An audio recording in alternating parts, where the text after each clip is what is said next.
തലസ്ഥാന നഗരിയിൽ വീണ്ടും കഞ്ചാവ് വേട്ട. 2.5 കിലോ കഞ്ചാവുമായി ആലപ്പുഴ തുറവൂർ സ്വദേശി അഖിൽ പിടിയിലായി. നിരവധി ക്രിമിനൽ കേസുകളിൽ പ്രതിയാണ് പിടിയിലായ അഖിൽ.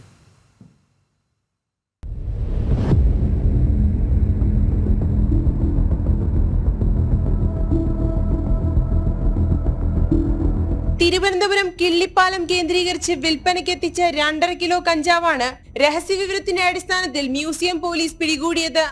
ആലപ്പുഴ തുറവൂർ സ്വദേശി അഖിലിന്റെ കയ്യിൽ നിന്നാണ് കഞ്ചാവ് പിടിച്ചെടുത്തത്.